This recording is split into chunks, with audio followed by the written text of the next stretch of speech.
السلام علیکم ناظرین اکرام آج واقعے میں بات کرنے والے ہیں جب بی بی فاطمہ کا جنم ہوا تھا اس دن کا واقعہ، بی بی فاطمہ کی ولادت کا واقعہ۔ ناظرین اوریجنل ویڈیو کا لنک ڈسکرپشن میں دے دیا گیا ہے، جا کے واچ کر دینا۔ ناظرین ویڈیو پہلی بار دیکھ رہے تو ویڈیو کو لائک ضرور کریں، چینل پر پہلی بار ہے تو چینل سبسکرائب لازمی کر لیں۔ ناظرین ایسے ہی مزید اسلامک ویڈیو دیکھنے کے لیے، واقعات دیکھنے کے ناظرین ویڈیو کو شروع کریں۔ بسم اللہ الرحمن الرحیم۔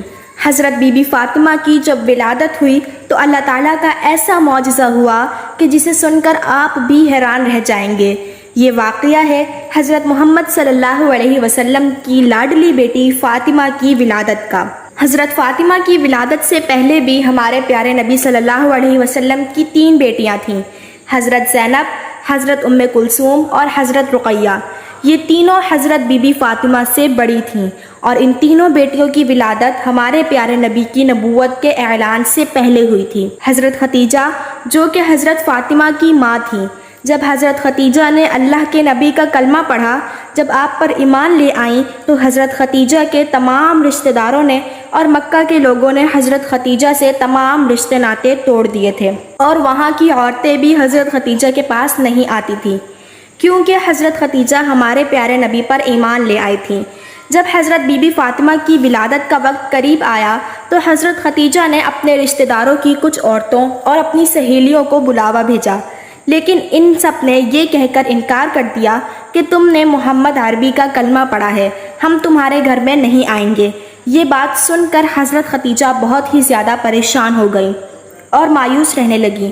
ہمارے پیارے نبی سرکار دو عالم نے حضرت ختیجہ کو حوصلہ دیا اور فرمایا، اے ختیجہ تو پریشان نہ ہو، اللہ تعالیٰ بہتر کرے گا۔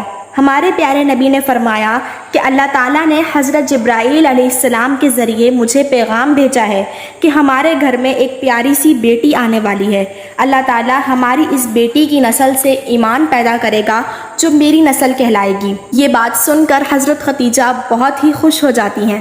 اس کے بعد جب ولادت کا وقت قریب آتا ہے تو حضرت ختیجہ مایوس ہوتی ہیں کہ میرے پاس اس حالت میں بھی کوئی نہیں ہے، اور مکہ کی عورتیں تو پہلے ہی حضرت ختیجہ کو جواب دے چکی ہوتی ہیں۔ حضرت ختیجہ اس پریشانی میں ہی بیٹھی تھیں اور تبھی آپ کے گھر 4 اجنبی عورتیں تشریف لائیں، جن کو دیکھ کر حضرت ختیجہ گھبرا سی گئی۔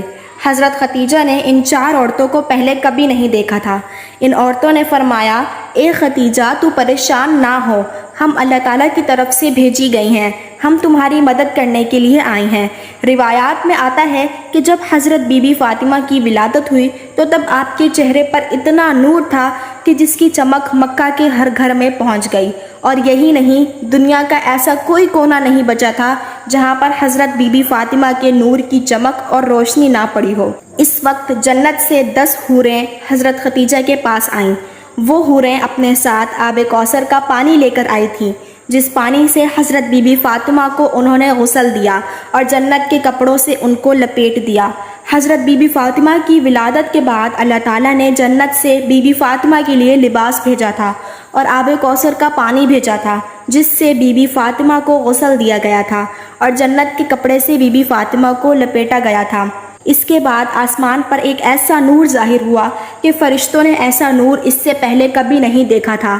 4 عورتیں جو پہلے آئی تھیں، ان 4 عورتوں نے حضرت بی بی فاطمہ کو حضرت ختیجہ کی گود میں دیا اور فرمایا، یہ آپ کی بیٹی طاہرہ ہے، یہ آپ کی بیٹی پاک ہے، اللہ تعالیٰ اس کی نسل میں برکت دے گا۔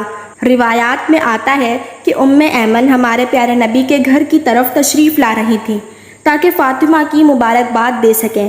راستے میں ان کو ایک عورت ملی جس کا نام سلیمہ خزایا تھا۔ فرمانے لگیں، اے ایمن تم اتنی تیزی کے ساتھ کہاں جا رہی ہو؟ تو ایمن نے فرمایا، میں ہمارے پیارے نبی سرکار دو عالم کو مبارکباد دینے جا رہی ہوں، ان کے گھر میں 4تھی بیٹی کی ولادت ہوئی ہے۔ سلیمہ ایمن کو کہنے لگی کہ 4تھی بیٹی کی خبر سن کر حضرت محمد کا کیا رد عمل ہوگا، وہ کیسا رویہ اختیار کریں گے؟ یہ بات سن کر حضرت ایمن مسکرائیں اور فرمانے لگیں کہ تمہاری اس بات نے تو مجھے وہ دن یاد کروا دیا جب حضرت ختیجہ نے اپنی پہلی بیٹی کو جنم دیا تھا۔ ایمن فرمانے لگیں، اے سلیمہ، جب حضرت محمد صلی اللہ علیہ وسلم کو یہ خبر ہوئی کہ ان کی اہلیہ نے ایک بیٹی کو جنم دیا ہے تو خوشی سے مسکرائیں اور اپنے گھر کی طرف دوڑتے ہوئے آئے۔ اپنی اہلیہ کو ڈھیروں مبارکباد دی اور اپنی بیٹی کو سینے سے لگایا اور خوب پیار کیا۔ پھر حضرت محمد صلی اللہ علیہ وسلم نے قربانی کے جانوروں کو ذبح کر کے ایک اچھا خاصا دسترخوان سجایا اور غریبوں کو کھلایا۔ میں یہ دیکھ کر حیران رہ گئی، اور حضرت محمد صلی اللہ علیہ وسلم نے اپنی دوسری دونوں بیٹیوں کی بار بھی ایسا ہی کیا تھا۔ مجھے اس بار بھی امید اور یقین ہے کہ حضرت محمد صلی اللہ علیہ وسلم اپنی اس بیٹی کی خبر سن کر بھی ایسا ہی کریں گے۔ سلیمہ خزایا کا چہرہ مرجھا گیا۔ وہ مایوس ہو کر سوچنے لگی کہ اس نے بھی 3 بیٹیوں کو جنم دیا تھا، پر اس کی تینوں بیٹیوں کو ہی مار دیا گیا تھا۔ اس کے شوہر کو بیٹیاں پسند نہیں تھیں۔ اس کی بیٹی جیسے ہی پیدا ہوتی وہ اپنی زندہ بیٹی کو ہی دفن کر دیتا تھا۔ اس کا دل اتنا سخت تھا کہ وہ اپنی روتی چیختی بیٹیوں کو ہی دفن کر دیتا تھا۔ اور یہ واقعہ صرف سلیمہ خزایا کے ساتھ ہی نہیں تھا، وہاں کے بہت ہی بڑے بڑے عرب کے لوگوں کے ساتھ بھی یہی تھا۔ وہاں کے کافی لوگ ہی یہ کرتے تھے کہ ان کے گھر میں جب بیٹیاں پیدا ہوتیں تو وہ انہیں اسی طرح زندہ دفن کر دیتے تھے۔ کچھ لوگ تھے جو نہیں دفن کرتے تھے، زیادہ لوگ ایسا ہی کرتے تھے۔ وہ سلیمہ ایمن کے پیچھے چلی گئی۔ دیکھوں تو صحیح کہ محمد عربی کا رد عمل کیا ہوتا ہے۔ سلیمہ کھڑی ہو کر سارا منظر دیکھنے لگی۔ سلیمہ کیا دیکھتی ہے کہ اللہ تعالیٰ کے پیارے نبی کا چہرہ خوشی سے کھلا ہوا ہے۔ ہمارے پیارے نبی سرکار دو عالم اپنی بیٹی کو گود میں لے کر چوم رہے ہیں اور اپنی اہلیہ کو ڈھیروں مبارکباد دے رہے ہیں اور خوشی میں مسکرائے جا رہے ہیں۔ سلیمہ اٹھی اور پیارے نبی کے قدموں میں جا کر گر پڑی اور رونے لگی اور فرمانے لگی کہ آپ کا دین سچا ہے، آپ سچے ہیں، مجھے بھی کلمہ پڑھا دیجئے۔ اس کے بعد سلیمہ خزایا نے بھی کلمہ پڑھا اور وہیں پر مسلمان ہو گئیں۔ سبحان اللہ۔ حضرت بی بی فاطمہ، جن کی شادی حضرت علی شیر خدا سے ہوئی تھی، اور حضرت بی بی فاطمہ کے دونوں شہزادے حضرت امام حسن اور امام حسین ہیں۔ میرے چینل پر اسی طرح کی مزید معلوماتی ویڈیوز اپلوڈ کی جاتی ہیں۔ مزید اس طرح کی معلوماتی اور اسلامک ویڈیوز دیکھنے کے لیے میرے چینل کو سبسکرائب کریں اور کمنٹ باکس میں اپنی قیمتی رائے کا اظہار ضرور کریں۔ شکریہ۔